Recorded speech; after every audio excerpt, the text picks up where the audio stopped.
Inform చేసింది ఎవరు? ఈయనే సార్. మీ పేరేంటి? నా పేరు రామచంద్ర, హైకోర్టులో అడ్వకేట్. మీకు ఈ కుటుంబానికి ఏమిటి సంబంధం? Family friends. నాకు ఈ కుటుంబంలోని గీతకి పెళ్లి ఫిక్స్ అయింది. మ్యారేజ్ ఇన్విటేషన్ శాంపుల్ చూపిద్దామని వచ్చాను. లోపలికి వెళ్ళి చూసేసరికి ఏ హెడ్, అందరినీ బయట పంపవయ్యా త్వరగా.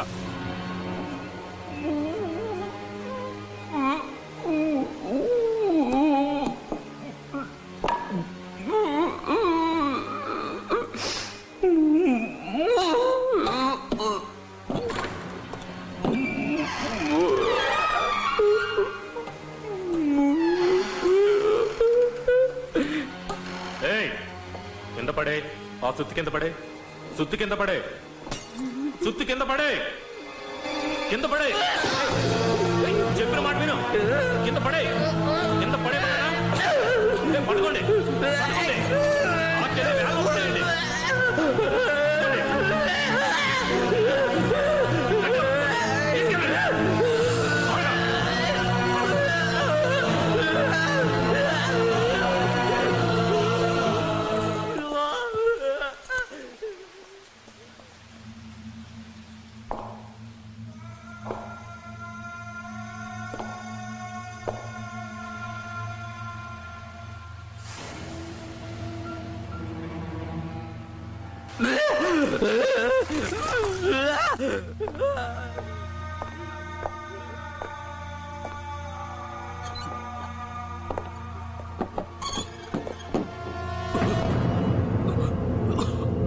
ఏ హెడ్ సార్, త్వరగా రావయ్యా. వస్తాను సార్.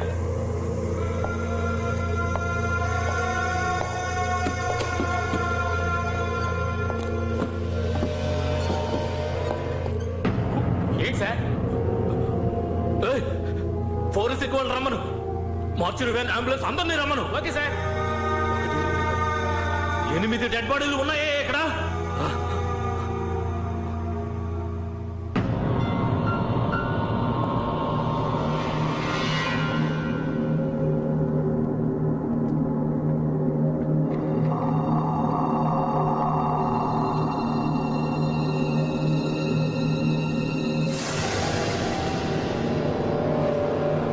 ఏ హెడ్, చుట్టుపక్కల ఎంక్వైరీ చేసావా? చేశాను సార్. ఇద్దరు వచ్చారు. ఎవరు వాళ్ళు? రమ్మను. రెండయ్యా, రండి రండి రండి. నమస్కారం. పేరేంటయ్యా? రామ్మూర్తి అండి, పక్కింట్లో ఉంటున్నానండి. పోలీసులు అంటే భయం అండి. అడిగిన వాడిగా జవాబు చెప్పు. ఈ విషయం నీకు ఎప్పుడు తెలుసు? ఇప్పుడే తెలిసిందండి. ఇక్కడ ఏమైనా శబ్దం వినిపించిందా? అనుమానంగా ఏమైనా కనిపించిందా? అలాంటిది లేదండి. ఈ గొడవ వేరండి. దీని అంతటికీ కారణం దియ్యం సార్. తర్వాత ఈ ఇంట్లో గీతని న్యూస్ చదివే అమ్మాయి చాలా అందంగా ఉంటది. టీవీలో తను చూసి ఒకడు పిచ్చిగా లవ్ చేశాడు. ఎవరతను? ఎవరో ఏంటో తెలీదు. చాలా నుంచి ఇబ్బంది పెడుతున్నాడంట. నిశ్చితార్థం రోజున ఇంటికే వచ్చేసాడు సార్. సార్, కుర్రాడు చేసిన అల్లరి ఇంత అంతా కాదు. ఈ ఇంట్లో ఉన్న వాళ్ళందరూ చాలా మంచోళ్ళండి. వాళ్ళు అతనికి ఎంతో నచ్చ చెప్పి చూసారండి. వీళ్ళు ఎంత చెప్పినా వాడు వినిపించుకోలేదండి. అంతేకాదండి, తనకు గానే అమ్మాయి దక్కలేదంటే ఈ కుటుంబంలో వాళ్ళందరినీ నరికెత్తా అన్నాడండి. వాడిని చూస్తే గుర్తుపట్టగలవా? అలా అంటారేంటి? అది చచ్చాడు కదండి. ఆ లాయర్కి ఈ గీతమ్మకి నిశ్చితార్థం జరిగిన రోజునే ఆడెక్కడో ఆత్మహత్య చేసుకున్నాడండి. కానీ ఆడు అన్నట్టుగానే దెయ్యమై వచ్చి ఈ ఇంట్లో ఉన్న పిచ్చోడి మీద వాళ్ళు పక్క తెచ్చుకున్నాడండి. సార్, ఈ ఇల్లేం కలిసి రాదు. నెంబర్ చూడండి, 13. పక్కింట్లో 8 మంది ప్రాణాలు కోల్పోయారు. అది నీకు కనబడలేదు, కానీ దెయ్యం నీకు కనిపించిందా? పోయా, ఏం విట్టేసయ్యా ఇది? తర్వాత ఎవరు? ఇతనే సార్. వస్తున్నాను సార్. సార్, అతను చెప్పినట్టు దెయ్యాలు పోతాలు ఏం లేవు సార్. ఆ మెంటలోడే చేశాడు సార్ ఈ పని. నిన్న వాళ్ళ ఇంటికి టీవీ చూడటానికి వెళ్ళాను సార్. అయ్యో, వాడు చేసిన గొడవ, అరుపులు, అందుకే వాడిని రూమ్ లో పెట్టి తలుపులు వేసేశారు సార్. అప్పుడే పిచ్చి కోపంతో ఉన్నాడు సార్. ఆ కోపంలోనే ఈ దారుణం అంతా చేశాడు సార్. మీరు ఎంతమంది చూసారు? ఓ 10-12 మంది ఉంటాం సార్. ఇదిగో సార్, 12 మంది ఎవరో తెలుసుకొని స్టేషన్ తీసుకురా. అలాగే అడ్వకేట్ రామచంద్రరావుని స్టేషన్ రమ్మని. ఓకేనా? రండి రండి. తప్పకుండా. ఇక్కడికి వచ్చి గొడవ చేసి ఆత్మహత్య చేసుకుంది ఎవరు? వాడి అడ్రస్, వాడి గురించి పూర్తి వివరాలు నాకు ఈ రోజే కావాలి.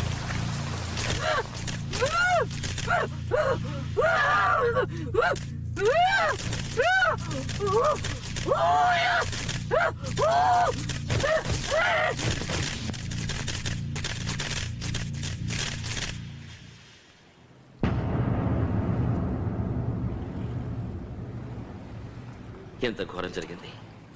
అతను అరెస్ట్ చేశారు సరే, కానీ ఇక్కడ చూసాం ఇంక ఇంట్రెస్టింగ్ విషయం. అతని కోర్టుకి తీసుకువెళ్ళేటప్పుడు అతని కోసం ఒక లాయర్ హాజరయ్యారు. ఆయన పేరు మిస్టర్ రామచంద్రరావు. ఈ రామచంద్రరావుకి గీతకే ఎంగేజ్మెంట్ జరిగింది. అయ్యా తాంబూలాలు మార్చుకోండి.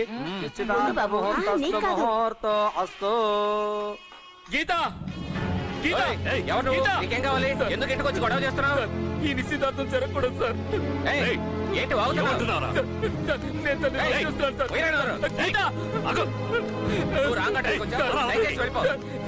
టీవీలో ఎన్నిసార్లు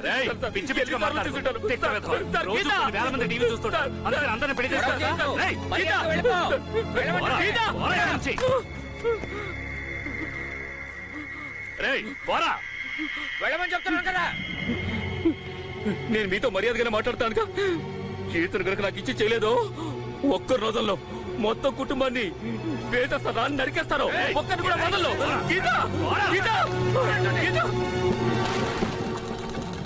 తనకి దక్కలేదని ఒకే ఒక కారణంగా గీత ఎంగేజ్మెంట్ నాడే తను ఆత్మహత్య చేసుకున్నాడు. వీడెవడో సరైన క్రాక్ లాగా ఉన్నాడు రా. గీత లేకపోతే సంగీత దీనికోసం సూసైడ్ చేసుకుంటారా ఏంటి? ఈ హత్యలన్నిటికీ కారణము ఆత్మహత్య చేసుకున్నటువంటి ఆ యువకుడి ఆత్మేనని చుట్టుపక్కల వాళ్ళ ఆ రోజు నేను మీ ఇంటికి వచ్చినప్పుడు టీవీ సీరియల్లో పోలీస్ ఆఫీసర్ని చూసాను, గుర్తుందా? అవును. వాడేరా వీడు? ఇన్స్పెక్టర్ శ్రీనివాస్. ఈ కేసుని ఇన్వెస్టిగేట్ చేశాడు. అదే ఇంట్లో ఊరేసుకు చచ్చాడు.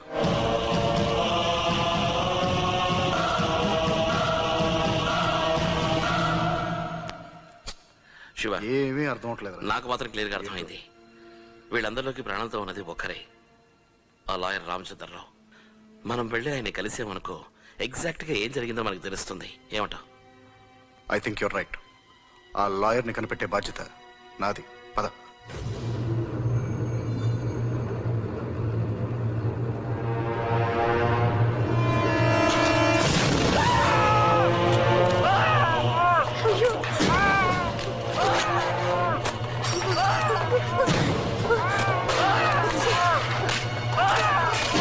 అయ్యో ఏమిటి ఘోరం? ఛానల్ మార్చు. అయ్యో దరిద్రం, మార్చు. అయ్యో నేను చూడలేను బాబు ఈ దారుణాన్ని. ఎందుకు ఇది మారట్లేదు? ఆయనేనా? అవునవును ఆయనే. రాగానే నాకు ఫోన్ చేయండి, నేను వచ్చి మాట్లాడతాను. Okay? Advocate Ramachandra Rao. Yes sir, నా పేరు మనోహర్. ఇతనే శివ. శివ. హలో. ఎస్ఐ మీతో ఫోన్ లో మాట్లాడి నేనే సార్. ఏ పని మీద వచ్చారు? సార్, దీని గురించి మీతో కాస్త పర్సనల్ గా మాట్లాడాలి.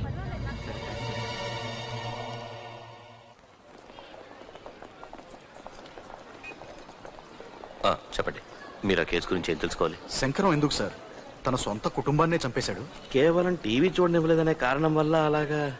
లేదు, శంకరం ఈ హత్య చేసే అవకాశమే లేదు.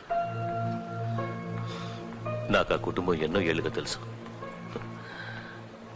గీత అంటే అతనికి ప్రాణం సార్.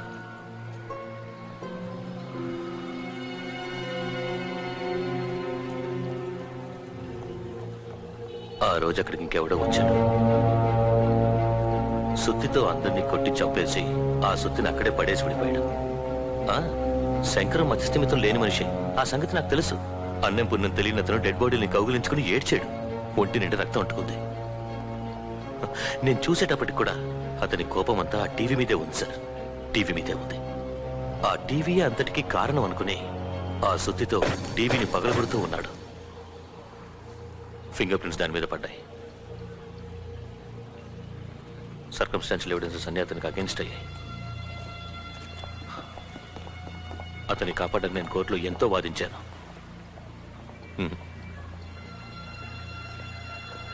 కేసు ఓడిపోయాను. I lost it. శంకరం ఇప్పుడు ఎక్కడ ఉన్నాడు? గవర్నమెంట్ మెంటల్ హెల్త్ కేర్ హాస్పిటల్లో ఉన్నాడు. అవును, అడ్వకేట్ రామచంద్రరావు గారు మీ గురించి చెప్పారు. థ్యాంక్స్. శంకరం ఇక్కడే ఉంటున్నాడా? చాలా సంవత్సరాలుగా, కానీ ఈ మధ్యనే సింగిల్ సెల్లో ఉంచుతున్నాం. For 30 years he's been a model patient. మా చికిత్సలో భాగంగా పేషెంట్కు రోజు ఓ గంట సేపు టీవీ చూపిస్తాం.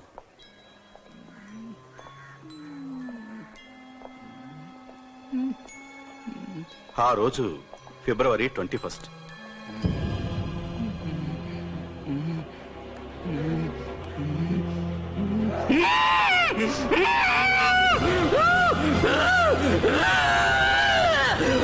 ఏమైందో తెలీదు, టీవీ చూస్తూ సడన్ గా వైలెంట్ అయ్యాడు. ఇస్ ఇట్ నార్మల్ టీవీ చూసేటప్పుడు ఇలాంటి వైలెంట్ బిహేవియర్? Very strange. అతను ఏం చూస్తుంటాడనేది మేము ఎంత ట్రై చేసినా కనిపెట్టలేకపోయాం.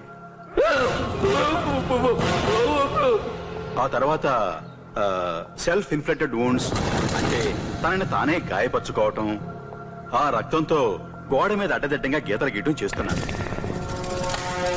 ఎందుకు ఇలా చేస్తున్నాడు, ఏం చెప్పదలుచుకున్నాడో మాకు అర్థం కావటం లేదు. శంకరాన్ని ఇప్పుడు మేము చూడొచ్చా? చూడొచ్చు.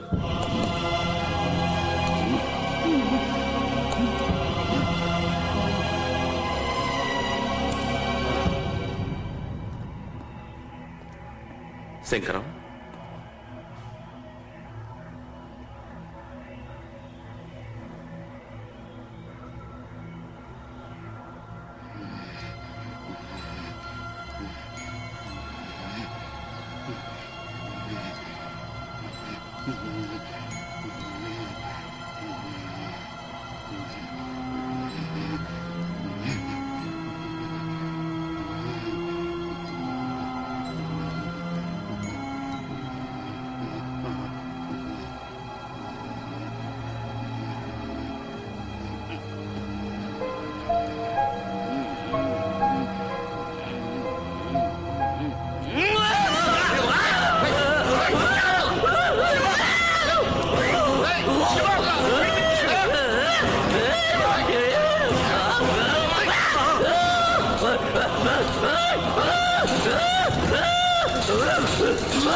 Mano,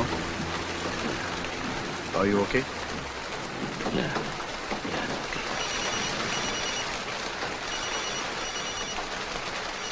ప్రియా, హలో ప్రియా, ఏం చెప్పు. ఎక్కడున్నారు? ఇంటికి ఎప్పుడు వస్తారు? నేను ఒక 20 minutes లో వచ్చేస్తాను ప్రియా. రే రే రే, ఇవాళ సీరియల్లో ఏం జరిగిందో అడుగు. ప్రియా, ఒక నిమిషం కట్ చేయకు. ఈరోజు టీవీ సీరియల్లో ఏం వచ్చింది, ఏం జరిగింది? ఏంటి మీకు ఇలా సీరియల్ పిచ్చి పట్టింది? మాకంటే పడైపోయారు. స్పీకర్ ఫోన్ ఆన్ చేయి. ప్రియా, ఒక నిమిషం ఇలా చూడు, అదంతా పక్కన పెట్టు. ముందు ఈ రోజు టీవీ సీరియల్లో ఏం జరిగిందో చెప్పు. అయ్యో మనో, ఇవాళ సీరియల్ చాలా ఘోరంగా ఉంది, ఇక మేము చూడం.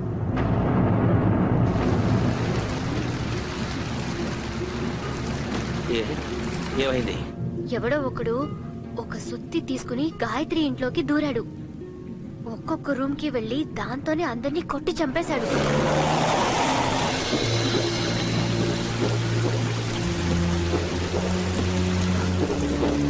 ప్రియా, అంత కూడా ఎవరైనా చూపించారా?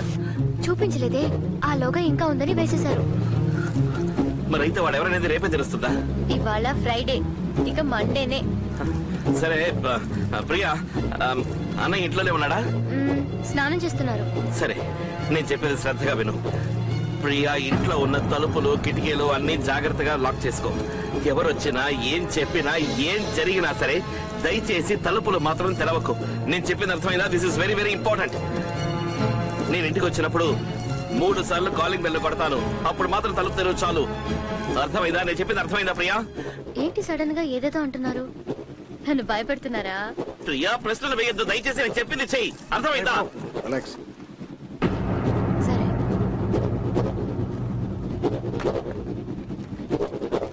శివ, ఎవడో ఒకడు మా ఇంటికి రాబోతున్నాడు.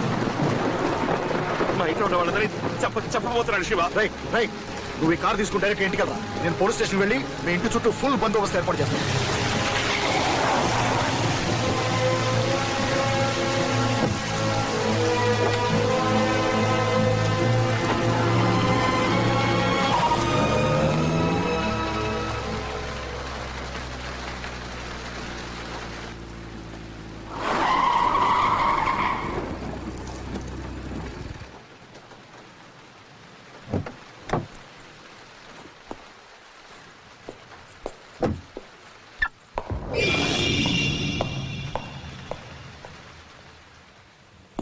ఎవరు?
ఏమైంది?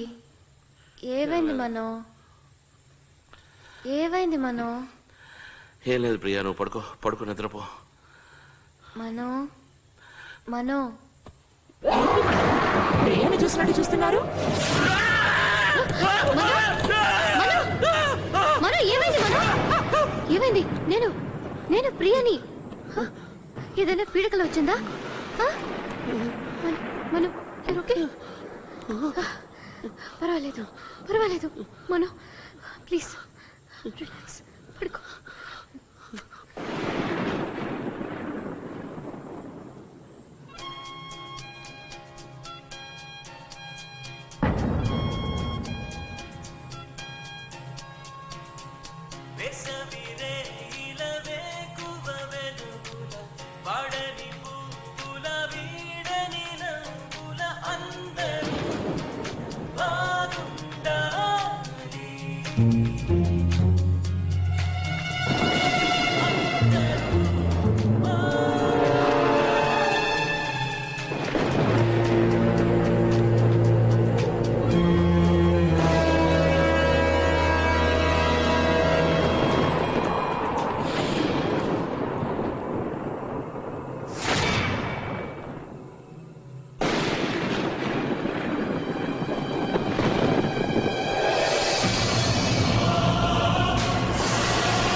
మీరేం చెప్తున్నారో నాకు అర్థం కావట్లేదు మనోహర్. నా వల్ల నా కుటుంబానికి ఒక పెద్ద ఆపద వచ్చే అవకాశం ఉంది. లేదు, నేను కన్ఫర్మ్ గానే చెప్తాను. నేనున్న మానసిక పరిస్థితుల్లో నా చేతితోనే నా కుటుంబంలో వాళ్ళని చంపేస్తారు. అర్థమైందని చెప్పింది. ఏమిటి మీరు ఇంత ఫులిష్ గా మాట్లాడుతున్నారు? ఇప్పుడు నేనేం చెయ్యాలి? అడ్డమైన కళలన్నీ వస్తున్నాయి. రాత్రిళ్ళు వస్తున్నాయి, పగటి కూడా వస్తున్నాయి. వేటి నమ్మాలో వేటి నమ్మకూడదు నాకేం అర్థం కావట్లేదు. ఏది నిజమో ఏది అబద్ధం. కానీ ఒకటి ఇందులో తప్పించుకోవడానికి 2 మార్గాలు ఉన్నాయి. ఒకటి, నన్ను ఎక్కడికైనా తీసుకెళ్లి బంధించేయండి, నేను ఎక్కడికి తప్పించుకోకూడదు. రెండోది, నన్ను చంపేసేయండి. Don't be emotional. లేదు, నేను ఎమోషనల్ గా మాట్లాడలేదు, నేను ప్రాక్టికల్ గా మాట్లాడుతున్నాను. నన్ను చంపేయండి. ఎందుకంటే నా వల్ల నా కుటుంబానికి ఏదైనా జరిగితే నేను ఖచ్చితంగా ప్రాణంతో ఉండడం దర్ ఇస్ నో పాయింట్. అందుకని వాళ్ళు ఏదైనా చేయాలంటే నన్ను చంపేసేయండి. దయచేసి నన్ను మనోహర్, చంపండి. ఏమిటి పిచ్చివాళ్ళగా? Save me, kill me. First calm down. You calm down. ఏదో చెప్పు శివ. నువ్వు నేను మాట్లాడు.